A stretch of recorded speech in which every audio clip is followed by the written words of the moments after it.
Stage 4 మోకాళ్ల అరుగుదలకి నొప్పి లేకుండా కీళ్ల మార్పిడి ఆపరేషన్ చేయబడును. Doctor Ramesh Gajula, endoscopic spine ortho surgeon and pain physician, Panacea spine pain ortho and sleep centre, Uppal, Hyderabad. నమస్తే, వెల్కమ్ టు ఆర్టీవీ. ప్రస్తుతం సినీ కార్మికుల సమ్మె గురించి మనకు తెలిసిందే. అయితే ఫిలిం ఫెడరేషన్ సెక్రటరీ అమిరాజ్ గారు మనతో పాటు ఉన్నారు. టీజీ విశ్వప్రసాద్ గారు పీపుల్ మీడియా ఫ్యాక్టరీ నుంచి నోటీసులు పంపించడం జరిగింది. అసలు ఈ నోటీసుల పైన వాళ్ళ రియాక్షన్ ఏంటి అడిగి తెలుసుకుందాం. సార్ నమస్తే. నమస్తే అండి. సార్, సమ్మె ఈ రోజు 5వ రోజుకి వచ్చింది. నిన్న చిన్న నిర్మాతలు చాలా క్లియర్గా చెప్పేశారు 1% కూడా మేము పెంచమని చెప్పేసి. ఇప్పుడు అటు పీపుల్ మీడియా ఫ్యాక్టరీ నుంచి నోటీస్ వచ్చింది. మీ రియాక్షన్ ఏంటి దీనిపై? నోటీస్ వారు మాకు ఇండివిజువల్గా, మాకు పర్సనల్గా ఒక్కొక్కరికి, అధ్యక్షుడికి, ప్రధాన కార్యదర్శికి, ట్రెజరర్ మాకు పంపించారండి. అట్లా పంపించకూడదండి. ఛాంబర్ ఉందండి. ఈ సమస్యలన్నింటి మీద ఛాంబర్ చర్చిస్తుంది. ఒక పక్కన లేబర్ కమిషనర్ గారిని కలుస్తూ ఉన్నాం. మధ్యలో ఇక్కడ అక్కడ చర్చలు జరుగుతూ ఉండగా సఫలీకృతం అయ్యే ఈ టైంలో లాస్ట్ 1 వీక్ ముందు నాకు పంపించారండి. ప్రధాన కార్యదర్శిగా నాకు పంపించారు. నేను మా లీగల్ టీంకి ఇచ్చి హోల్డ్ చేయండి, మాట్లాడదాము, సానుకూలంగా అయిపోతుంది అనుకున్నాం. ఈరోజు ఆయన ఏ ఉద్దేశంతో పంపించారు తెలియదు. ఇది అలా పంపించకూడదండి. పంపించాల్సిన అవసరం నిజంగా ఉండదు. మరి వారి ఉద్దేశం ఏంటో మనకు తెలియదు. ఇది మేము మా లీగల్ టీంకి ఇచ్చామండి. ఏది చేసినా ఈ 24 క్రాఫ్ట్లకి ఆధిపత్యం అంటూ ఛాంబరే ఉంటుందండి. సుప్రీం బాడీ, కౌన్సిల్ కానీ, దీనికి కానీ, మిగతా సెక్టర్స్ కానీ ఇది తీసుకునే నిర్ణయాన్ని బట్టి మేము ముందడుగు వేయాలి తప్ప మా సొంతంగా నిర్ణయాలు తీసుకుంటా ఉండదండి. దాన్ని మేము ఛాంబర్కి తెలియజేసాం ఆల్రెడీ. మళ్ళీ మా లీగల్ టీంకి ఇచ్చేస్తున్నామండి. దాన్ని వాళ్ళు ఫాలో అవుతారు. అంటే దాదాపు రోజుకి 1,50,00,000 పైన నష్టం వచ్చింది, అది మీరు పే చేయాలన్నట్టుగా కూడా ఆయన మాట్లాడుతున్నారు. అట్లా ఉండదండి. ఇలా మనం ఈ మీడియా ముఖ్యంగా మనం అలా ఇంత అంత అని మనం చెప్పలేమండి.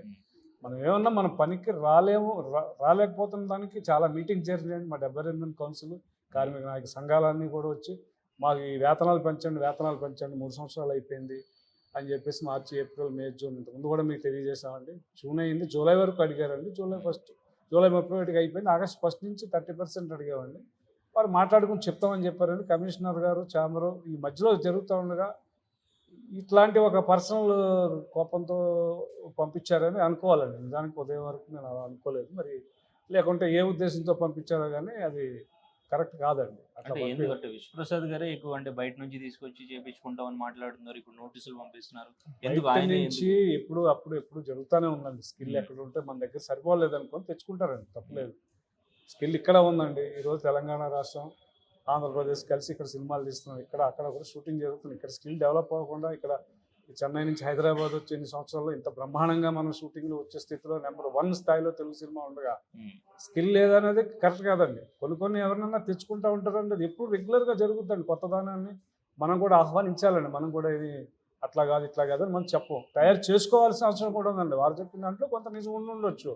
తయారు చేసుకోవడానికి రీసెంట్గా చెప్పానండి, ఉదయాన్నే రామోజీ ఫిల్మ్ సిటీ ఏర్పడిందండి. ఇక్కడ Ramareddy studio, Sarathi studio, Padmalaya studio, ఇట్లా ఎప్పటి నుంచో స్టూడియోస్ హైదరాబాద్లో ఉన్నాయండి. వారు డెవలప్ చేశారు, కెమెరాలు పెట్టారు, ల్యాబ్లు పెట్టారు. వారు సంస్థల నుంచి తయారు చేశారండి. ఒకప్పుడు చూసుకుంటే 1985 ఐ థింక్ అండి, 40 years బ్యాక్ పద్మలాయ స్టూడియో. అప్పుడు నాకు తెలిసిన సినిమాలు స్టూడియో కట్టడం ఏమి ఉంటుందండి. నేను అప్పటికి చదువుకుంటా ఉన్నా కాలేజీ రోజుల్లో. వారు కూడా ఒక యాడ్ ఇవ్వడం జరిగింది. హైదరాబాద్లో ఇంట్రెస్ట్, సినిమా మీద ఇంట్రెస్ట్ ఉన్న కార్మికులు కావాలని, టెక్నీషియన్స్. నాకు ఇప్పుడు లేలుగా గుర్తొస్తుంది ఇవన్నీ మాట్లాడుతుంటే. ఎప్పటికప్పుడు టెక్నీషియన్స్ ఆహ్వానిస్తారండి, కావాలండి. సో దానికి మనం వ్యతిరేకం కాదండి. తీసుకోవాలి, తయారు చేసుకోవాలండి. వారి నుంచి కూడా రీసెంట్గా లైట్మెన్స్ మేము ట్రైనింగ్ ఇచ్చుకుంటామంటే మనం వాళ్ళకి చెప్పి పంపించడం జరిగిందండి. స్కిల్ ఉంది, లేదనేది లేదండి. స్కిల్ అయితే ఉంది. కొత్తదనం కావాలనుకుని తీసుకొచ్చుకుంటున్నారు. దానికి ఎవరు అబ్జెక్ట్ చేయడానికి ఎవరు అలా ఏం లేదండి. కానీ అంటే మెంబర్షిప్కి సంబంధించి డాన్సర్స్కి ఒక 5 లక్షల నుంచి 7 లక్షల వరకు మెంబర్షిప్ యూనియన్కి తీసుకుంటున్నారు. ఇది పే చేయడానికి అందరి వల్ల కావట్లేదు. ఇప్పుడు స్కిల్ ఉన్న వాళ్ళు చాలా మంది పని చేయలేకపోతున్నారు. ఆ మెంబర్షిప్ అంటే ఎట్లా ఉంటుందంటే అండి, వారు ఒక ఆర్గనైజేషన్ పెట్టుకుని స్థాపించుకుని దానికి కొన్ని పథకాలు పెట్టుకుంటారండి. హెల్త్ ఇన్సూరెన్స్ అని కొన్ని పాలసీలు ఉంటాయండి. ఆ పాలసీలు ఏంటంటే మెంబర్ లాస్ అయ్యామనుకోండి, సపోజ్ ఉదాహరణకి అనారోగ్య సమస్యలతో ఓ మెంబర్ లాస్ అయితే వారి కుటుంబానికి చేదోడు వాదోడుగా ఉంటాం. కానీ ఏదో నార్మల్ అమౌంట్స్ ఉంటాయండి. వాటి 2 యూనియన్లో కొంచెం ఎక్కువ ఉండొచ్చండి. ఏది ఉన్నా కూడా వారి స్వార్థం కోసం ఉండదండి. ఆ ఫ్యామిలీకి సంబంధించిందే ఉంటుందని మీరు పర్సనల్గా 24 క్రాఫ్ట్లు అడ్రస్లు ఇస్తాను. వారి యొక్క డేటా కావాలంటే మీరు వారి దగ్గరికి వెళ్ళి తెలుసుకోవచ్చని. వారు ఏమేమి ఆ ఆర్గనైజేషన్స్లో మంచిగా చేస్తున్నారు, వారి కార్మిక కుటుంబాలను ఎలా ఆదుకుంటున్నారు, ఏ పరిస్థితుల్లో వారు డబ్బు తీసుకుని వారికి ఎలా సహాయపడుతున్నారు అనేది మీరు లాస్ట్ 2-3 ఇయర్స్ తీసుకుంటే మీకు రికార్డెడ్గా ఉంటుందండి. ఇది జనరల్ బాడీకి తీర్మానం చేసుకోవాలి. వారి ఆర్గనైజేషన్లో ఆ పేమెంట్స్ ఇచ్చేటప్పుడు కూడా చెక్ రూపంలోనే ఇస్తారండి. సో బిల్డింగ్ ఫండ్ అనేది తీసుకుంటారండి. తీసుకుని ఈ సదుపాయాలు కల్పించడం కోసం డబ్బు ఉంటుందండి. చాలా తక్కువ పర్సెంటేజ్ పనిచేసిన కార్మికుల నుంచి ఫండ్ కలెక్ట్ చేస్తారండి వీళ్ళు. ఓ పర్సెంటేజ్ యూనియన్ ఆఫీస్కి వస్తుంది, ఆ పేమెంట్ ప్రొడ్యూసర్ గారు పంపించింది, దాంట్లోంచి 2%, 1% తీసుకుంటారు. అది నిర్మాణ బాధ్యత. అంటే ఆఫీస్ రన్ అవ్వడానికి ఎంతమంది, దాదాపు డాన్సర్స్ అంటే 2000 మంది ఉంటారు, ఇంకో ఆర్గనైజేషన్లో 4000 మంది ఉంటారు, ఇంకో ఆర్గనైజేషన్లో 1500 మందే ఉంటారు, ఇంకో ఆర్గనైజేషన్ 700-800 మందే ఉంటారు. సో అందుకొరకు కొన్ని ఆర్గనైజేషన్స్ తీసుకుంటారన్నమాట. వాస్తవం అండి, ఇందులో ఓపెన్ ఇది.